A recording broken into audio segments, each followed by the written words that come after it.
Hello students, कैसे हो।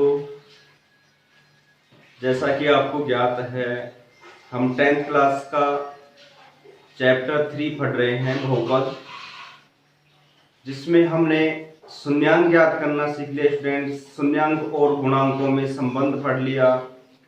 उसके बाद में स्टूडेंट्स हमने विभाजन एल्गोरिथम विधि के द्वारा एक बहुपद में दूसरे बहुपद का भाग देना भी सीख लिया है। आज हम एक अच्छा इंपॉर्टेंट टॉपिक पढ़ रहे हैं कि एक बहुपद का दूसरे बहुपद में भाग दे करके, और ये जांचेंगे स्टूडेंट्स कि एक बहुपद है जो प्रथम बहुपद है वो दूसरे बहुपद का एक गुणनखंड है या नहीं है। तो जैसे हमारे पास में ये है स्टूडेंट्स कि एक बहुपद हमारे पास में प्रथम बहुपद ये है, ये हमारे पास में प्रथम बहुपद है, प्रथम बहुपद। इस प्रथम बहुपद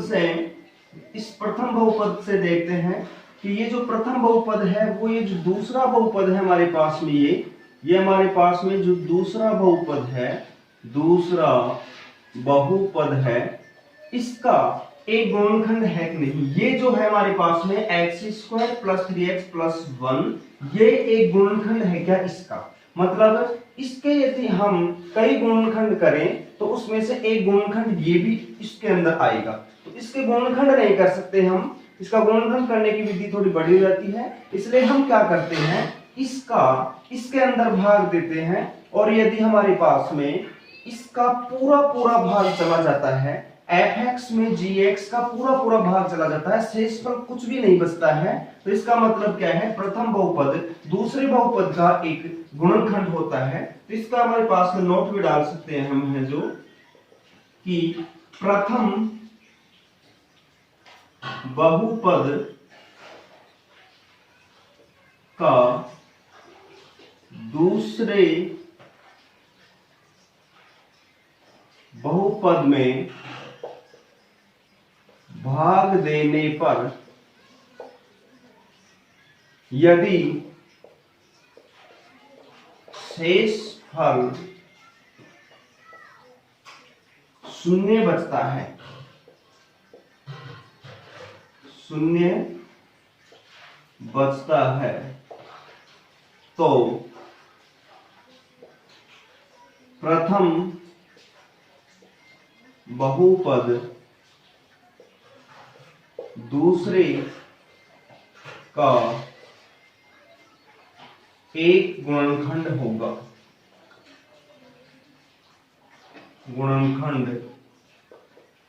होगा, तो ये हमारे पास में स्टूडेंट्स जांचने का तरीका था कि प्रथम बहुपद का दूसरे बहुपद में भाग देने पर यदि शेषफल शून्य बचता है तो प्रथम बहुपद दूसरे का एक गुणनखंड होता है। और इसके हम विभाजन एल्गोरिथम विधि के द्वारा भी अच्छी तरह से सत्यापन करेंगे कि वास्तव में एक गुणनखंड ये है और दूसरा गुणनखंड क्या आता है, तो हम देखते हैं। तो देखते हैं, ये हमने एक एग्जांपल लिया है, fx ये है, gx है, तो gx एक गुणनखंड है fx का, तो इसमें भाग देते हैं पहले x² + 3x और +1, तो ये हमारे पास में एक गुणनखंड है। और दूसरा हमारे पास में है 3x⁴ + 5x⁴ plus -7x² plus का 2x + 2, ये हमारे पास में एक बहुपद दूसरा है, ये प्रथम बहुपद है। अब प्रथम बहुपद का इसमें भाग देते हैं, तो भाग देने की विधि मैं आपको बताया था कि इसका जो प्रथम पद है उसमें इस प्रथम पद का भाग देते हैं, तो 3x⁴ अपॉन में आएगा x², तो हमारे पास जो x⁴ है ऊपर 4 है, तो काटेंगे 2 बच जाएगी, तो 3x² बचा है स्टूडेंट्स, तो 3x² बार भाग जाएगा 3x²। अब 3x² को इस पूरे बहुपद से गुणा करवाएंगे, पहले इस पद से, फिर इससे, फिर इससे, तो 3x² को पहले इससे गुणा करवाते हैं, तो 3 और x² और x², 3x⁴ 3 से मल्टीप्लाई करवाएंगे 3x से, तो 3 और 3 को मल्टीप्लाई करेंगे तो कितना आएगा, प्लस का 9 और x को x स्क्वायर से करवाएंगे तो x की पावर 3, फिर 1 से करवाएंगे तो आ जाएगा ये प्लस का 3x स्क्वायर। अब क्या करते हैं स्टूडेंट, इसमें से माइनस करते हैं तो माइनस माइनस माइनस, तो इसमें देखो ये कैंसिल हो जाएगा। ये हमारे पास में माइनस का 9x क्यूब है और ये प्लस का 5 तो माइनस का 4x क्यूब बचेगा, क्योंकि माइनस का 9 है ये प्लस का 5 है तो माइनस का 4 बच जाएगा। या माइनस का 7x स्क्वायर है, माइनस का 3x स्क्वायर तो माइनस का 10x स्क्वायर। माइनस 7 और माइनस 3 दोनों माइनस माइनस माइनस 10 हो जाएंगे। और ये हमारे पास में प्लस का 2x ऐसे कैसे उतार लेते हैं, ये 2 भी उतार लेते हैं। अब देखते हैं, अब इसमें फिर दोबारा इसके प्रथम पद में भाग देते हैं तो माइनस का 4x क्यूब और अपॉन में है हमारे पास में x स्क्वायर। माइनस का 4x क्यूब में x स्क्वायर देते हैं तो यहाँ देखो एक x बच जाएगा, x स्क्वायर है या x क्यूब है तो बचेगा माइनस का 4x की पावर 1 मतलब 4x। तो यहाँ आ जाएगा माइनस का 4x, माइनस 4x को फिर इस पूरे बहुपद से गुणा करवाएंगे, पहले दूसरे और तीसरे पद से। तो ये माइनस का 4x इससे करवाएंगे तो माइनस का 4x की पावर स्क्वायर है, ये एक x से रहा तो क्यूब हो जाएगा, 3 घात हो जाएगी, 2 घात और 1 घात। अब माइनस 4 को इससे तो माइनस का 4 3 12 और x स्क्वायर हो जाएगा। और फिर 1 से करवाएंगे तो माइनस का 4x, माइनस 4x को 1 से गुणा करवाएंगे माइनस का 4x। तो इस प्रकार से फिर इसको भी घटाएंगे तो माइनस है तो प्लस हो जाएगा, ये प्लस हो जाएगा, ये भी प्लस हो जाएगा, तो ये तो हमारे पास कैंसिल हो जाएगा। ये हमारे पास में प्लस का 12x स्क्वायर है, माइनस का 10x स्क्वायर है तो ये 2x स्क्वायर बच जाएगा। और ये हमारे पास में प्लस का 4x है, प्लस का 2x तो प्लस के 6x हो जाएंगे। और ये हमारे पास में 2 ऊपर से उतार देते हैं। अब इसमें फिर इसका प्रथम पद है 2x स्क्वायर, इसमें x स्क्वायर का भाग देते हैं तो ये x स्क्वायर से x स्क्वायर कैंसिल तो 2 बचेगा। तो अब की बार हमारे पास में 2 बार भाग जाएगा, फिर इस 2 से इस बहुपद को गुणा करवाएंगे तो 2x स्क्वायर हो जाएगा, फिर 2 को इससे गुणा करवाएंगे 2 3 6x हो जाएगा, फिर 1 से 2 को गुणा करवाएं, इस 2 को इससे गुणा करवा करके और यहाँ लिखते हैं, फिर देखते हैं माइनस माइनस माइनस तो ये पूरा ही पद कट जाएगा, ये भी कट जाएगा। इसका मतलब शेषफल हमारे पास में क्या बचा है, शून्य बचा है। तो हमारे को मालूम चल गया कि शेषफल हमारे पास में यदि शून्य बचता है, प्रथम बहुपद का दूसरे बहुपद में भाग देने पर यदि शेषफल शून्य बचता है तो इसका मतलब ये जो हमारे पास में प्रथम बहुपद है वो दूसरे बहुपद का एक गुणनखंड होता है। अब इसकी सत्यता की जांच करते हैं हम। ये हमारे पास में क्या है, भागफल है, ये भागफल है, ये इसको बोलते थे हम भाजक। ये हमारे पास में होता था भाजक, होता था ये होता था भाजक। और ये हमारे पास में जो ये पद होता था ये हमारे पास में जैसे दूसरा पद इसको बोलते हैं, ये हमारे पास में भाज्य होता था और ये होता था हमारे पास में भाजक। तो हम विभाजन एल्गोरिथम विधि का प्रयोग करके और ये जांच रहे हैं कि वास्तव में जो हमारे पास में एक बहुपद है ये कि दूसरे बहुपद का एक गुणनखंड है या नहीं। तो विभाजन एल्गोरिथम विधि है हमारे पास में भाज्य बराबर क्या होता है, भाजक और गुणा भागफल होता है और प्लस में शेष फल होता है। तो हम देखते हैं स्टूडेंट्स हमारे पास में कि भाज्य ज्ञात करेंगे हम और भाजक गुणा भागफल। तो हमारे पास में जो भाज्य है इधर, ये जो भाज्य है ये है भाज्य, ये भाजक क्या है हमारे पास में x स्क्वायर प्लस का 3x और plus 1, x square plus 3x plus 1। और ये हमारे पास में इनटू भागफल क्या है हमारे पास में 3x स्क्वायर, ये भागफल है 3x स्क्वायर माइनस का 4x प्लस का 2। और शेषफल क्या है स्टूडेंट हमारे पास में 0, तो 0 का कोई मतलब ही नहीं है। इसका मतलब जो भाज्य है हमारे पास में, भाज्य क्या है हमारे पास में 3x की पावर 4 प्लस 5x की पावर 3 माइनस का 7x स्क्वायर प्लस का 2x प्लस 2। ये जो है हमारे पास में दूसरा बहुपद है, ये दूसरा वाला बहुपद है, देखो ये बहुपद है दूसरा वाला। ये देखो क्या हमारे पास में x स्क्वायर प्लस का 3x प्लस 1 एक गुणनखंड तो ये आ गया, दूसरा गुणनखंड हमारे पास में 3x स्क्वायर माइनस का 4x प्लस 2, इस प्रकार से। तो देखो दूसरा बहुपद है उसमें ये इधर पहला बहुपद है गुणा में दूसरा हमारे पास में भागफल आया था। इसका मतलब जो पहले वाला बहुपद है ये एक गुणनखंड तो पहले वाला है और दूसरा गुणनखंड हमारे पास में भागफल आया है, तो ये एक गुणनखंड हुआ कि नहीं। देखो ये हमारे पास में जो भाग दूसरा बहुपद था इसमें एक गुणनखंड तो ये रहा, एक गुणनखंड ये रहा। इसका मतलब पहले वाला बहुपद है ये रे भागफल था। इसका मतलब है ये जो पहले वाला बहुपद है ये एक गुणनखंड है, दूसरा गुणनखंड ये आया है। तो हमने देखो अच्छी तरह से जांच कर लिया है कि यदि प्रथम बहुपद है हमारे पास में ये है जो दूसरे वाले बहुपद का एक गुणनखंड है और दूसरा एक गुणनखंड और दूसरा आ गया। इसका मतलब एक गुणनखंड तो ये है और दूसरा हमारे पास में भागफल आता है। लेकिन स्टूडेंट्स हमने अच्छी तरह से देखा यदि यहाँ पर शेषफल कुछ बचता तो ये एक गुणनखंड होता, दूसरा गुणनखंड ये होता, लेकिन प्लस में और बचता, तो इसका मतलब ये एक गुणनखंड नहीं होता हमारे पास में, क्योंकि एक गुणनखंड ये तभी होता एक गुणनखंड ये है दूसरा गुणनखंड ये है, शेष में कुछ भी नहीं बचता तो कह देते कि ये एक गुणनखंड है। लेकिन शेषफल हमारे पास में कुछ भी बच जाता तो फिर एक गुणनखंड ये होता, एक ये होता, फिर शेष में और होता, शेषफल होता, तो इसका मतलब फिर हमारे पास में इसको एक गुणनखंड नहीं बोल सकते हम। इसलिए ध्यान रखना कि हमारे पास में विभाजन एल्गोरिथम विधि के द्वारा भी हमने देखा कि दूसरा जो बहुपद भाज्य है वो पहले बहुपद का गुणनखंड, एक गुणनखंड पहला बहुपद है और दूसरा हमारे पास में भागफल आता है। तो अच्छी तरह से क्लियर करके ध्यान रखना कि किसी एक बहुपद का दूसरे बहुपद में भाग देने पर यदि शेषफल शून्य बचता है तो दूसरा बहुपद एक गुणनखंड होता है और पहले बहुपद का और एक गुणनखंड और भागफल में आता है हमारे पास में। और इससे संबंधित एक क्वेश्चन और देखते हैं स्टूडेंट्स, हमें जो इसको हम अच्छी तरह से स्क्रीनशॉट भी ले सकते हैं या कॉपी में नोट कर ले। ध्यान दीजिए स्टूडेंट्स, हम एक दूसरा एग्जांपल ले रहे हैं।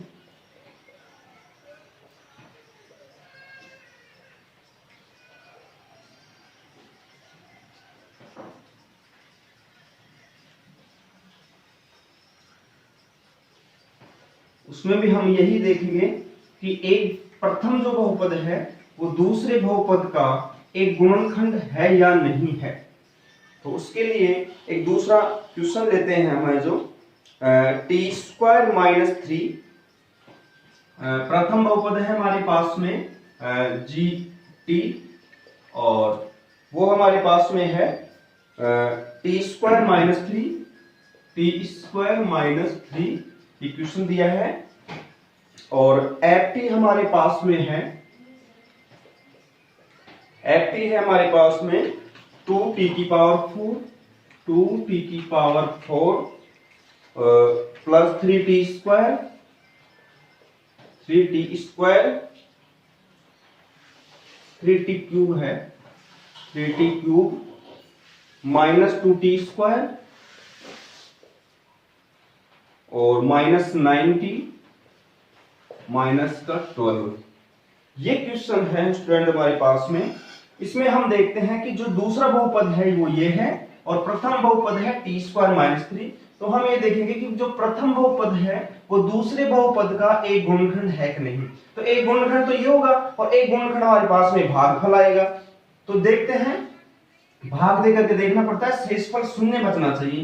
तो ये हमारे पास में टी स्क्वायर माइनस 3 और इसका भाग देते हैं हम दूसरे बहुपद में टी की पावर 4 प्लस का 3t की पावर 3 माइनस का 2t स्क्वायर माइनस का 9t माइनस का 12। ये हमारे पास में दूसरा बहुपद है। इसमें भाग देते हैं तो इसमें भाग देंगे, इसका प्रथम पद लेते हैं तो यहाँ लिखेंगे 2t की पावर 4 अपॉन में इसका प्रथम पद क्या है हमारे पास में t स्क्वायर। तो देखते हैं स्टूडेंट t स्क्वायर से यहाँ 2 घात बच जाएगी तो 2t स्क्वायर बचता है, तो हमारे पास में भाग जाएगा 2t स्क्वायर।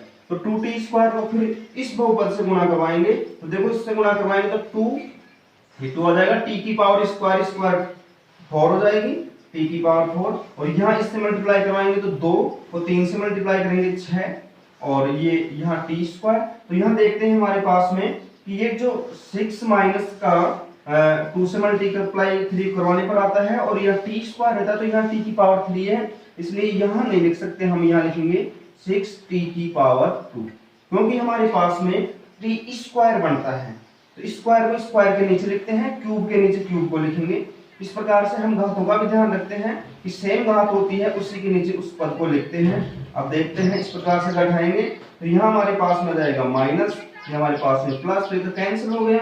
और ये हमारे पास में 3t क्यूब को ऐसे कैसे उतार लेंगे, और प्लस का 6t स्क्वायर माइनस का 2, तो प्लस का 4 बच जाएगा 4t स्क्वायर, और ये माइनस का 9t माइनस का 12। अब फिर इसके प्रथम पद में इसमें भाग देते हैं, तो ये लिखेंगे 3t की पावर क्यूब अपॉन में t इस प्रथम पद का t स्क्वायर का, तो t स्क्वायर का भाग देंगे तो यहाँ देखो एक घात बच जाएगी, तो 3t बचेगा स्टूडेंट्स। तो यहाँ लिखेंगे हम प्लस का 3t, और इस 3t का फिर हम इससे मल्टीप्लाई करवाएंगे, तो देखते हैं इसका इससे मल्टीप्लाई कराएंगे 3 और t स्क्वायर का t से कराएंगे t की पावर क्यूब, और माइनस 3 को 3 से आ जाएगा माइनस का 9, और ये t आएगा तो माइनस का 9t, ये आएगा हमारे पास में 3 को माइनस 3 से माइनस का 9 और ये t, तो t के नीचे ही इसको लिखेंगे तो ये माइनस हो जाएगा और ये प्लस हो जाएगा, तो ये कैंसिल। यहाँ आएगा हमारे पास में 4t स्क्वायर, यहाँ प्लस का 9t ये कैंसिल हो जाएगा हमारे पास में, और ये माइनस का हमारे पास में 12। अब फिर क्या करते हैं, इसके प्रथम पद में भाग देते हैं, तो माइनस का 4t स्क्वायर अपॉन में आएगा t स्क्वायर, तो ये कैंसिल होकर के माइनस का 4 बचेगा, तो माइनस का 4 यहाँ लिखेंगे, माइनस के 4 को इससे मल्टीप्लाई करवाएंगे तो माइनस का t स्क्वायर, ये हमारे पास में माइनस का 4t स्क्वायर नहीं था, ये हमारे पास में प्लस का ही है, इसलिए यहाँ हम लेते हैं प्लस का, तो यहाँ प्लस का 4 आएगा, ये प्लस का 4 आएगा, प्लस के 4 को इससे मल्टीप्लाई करवाएंगे तो हमारे पास में आएगा 4t स्क्वायर, इससे 4 को इससे और इससे करवाएंगे तो माइनस का 12 आ जाएगा, और फिर इसको माइनस और ये प्लस, तो ये पूरा कैंसिल, शेषफल हमारे पास में 0 बचा है। तो स्टूडेंट हम कह सकते हैं कि जो हमारे पास में जो प्रथम बहुपद है ये वाला, ये दूसरे बहुपद का एक गुणनखंड है, एक गुणनखंड ये है और दूसरा गुणनखंड कौन सा आया है ये, लेकिन हमारे को दूसरे से मतलब नहीं रहता है, हम तो ये देखते हैं कि ये है एक गुणनखंड है कि नहीं दूसरे का, तो ये तभी बचता है कि एक गुणनखंड तो ये है और दूसरा गुणनखंड ये है, शेष में कुछ भी नहीं बचे, तभी ये दोनों गुणनखंड गुणा करके इसके बराबर आएंगे। विभाजन एल्गोरिथम विधि में हमने यही पढ़ा है कि हमारे पास में फॉर्मूला होता है भाज्य बराबर भाजक गुणा भागफल प्लस शेषफल, तो शेषफल हमारे पास में 0 है, तो भाज्य हमारे पास में ये है 2t की पावर 4, प्लस में है 3t की पावर क्यूब माइनस 2t की पावर 2 माइनस का 9t और माइनस का 12, ये हमारे पास में दूसरा वाला जो बहुपद है। अब दूसरा बहुपद है विभाजन एल्गोरिथम विधि से देखेंगे तो भाज्य बराबर क्या होता है, भाजक, भाजक हमारे पास में है t स्क्वायर माइनस का 3 और इनटू भागफल हमारे पास में है क्या है, हमारे पास भागफल 2t स्क्वायर प्लस का 3t और प्लस 4, और शेषफल हमारे पास है ही नहीं, शेषफल 0 है। इसका मतलब हमारे पास जो दूसरा बहुपद है उसमें एक गुणनखंड तो कौन सा है t स्क्वायर माइनस 3, और एक गुणनखंड कौन सा है ये, इसका मतलब t स्क्वायर माइनस 3 इसका एक गुणनखंड है ये रहा, और दूसरा गुणनखंड ये रहा, लेकिन हमारे को तो यही तो पूछ रहा है कि जो प्रथम जो बहुपद है वो एक गुणनखंड है कि नहीं, तो है, देखो एक गुणनखंड ये रहा और दूसरा हमारे पास में ये आ गया, भागफल आया है दूसरा है जो, इसका मतलब ये भी एक गुणनखंड है। पहले वाला जो बहुपद था उसको हमने दो गुणनखंडों के रूप में लिख दिया, जिसमें एक गुणनखंड तो हमारे पास में ये है t स्क्वायर माइनस 3 और दूसरा हमारे पास में आता है भागफल। इसका मतलब ध्यान रखें कि जो प्रथम बहुपद है वो दूसरे बहुपद का एक गुणनखंड होता है, यदि हमारे पास में शेषफल क्या आ जाए 0 जाए, केवल भागफल और वो दूसरा बहुपद बचे, तो हम कह सकते हैं कि जो दूसरा वाला जो बहुपद है ये हमारे पास में ये पहले वाले बहुपद का एक गुणनखंड है। देखो यहाँ पर इसी प्रकार से हम और भी क्वेश्चन सोल्व कर सकते हैं जिसमें एक प्रथम बहुपद दूसरे बहुपद का एक गुणनखंड है या नहीं ये जांच कर सकते हैं। यदि शेषफल कुछ भी बच जाता है, 0 के अलावा कुछ भी बचता है, इसका मतलब पहला जो बहुपद है दूसरी बहुपद का एक गुणनखंड नहीं होता है। ये अच्छी तरह से क्लियर कर ले, इसलिए हमने नोट डाल करके भी लिखा है कि प्रथम बहुपद का दूसरे बहुपद में भाग देने पर शेषफल यदि शून्य बचता है तब ही प्रथम बहुपद दूसरे बहुपद का एक गुणनखंड होता है। तो स्टूडेंट्स, इस प्रकार से ये एक्सरसाइज हमारे पास में 3.2 थी, उसमें 2 टाइप के क्वेश्चन हमने किए हैं। अब थर्ड टाइप क्वेश्चन हम डालेंगे, इसलिए इस एक्सरसाइज को अच्छी तरह से क्लियर कर लें। Thank you.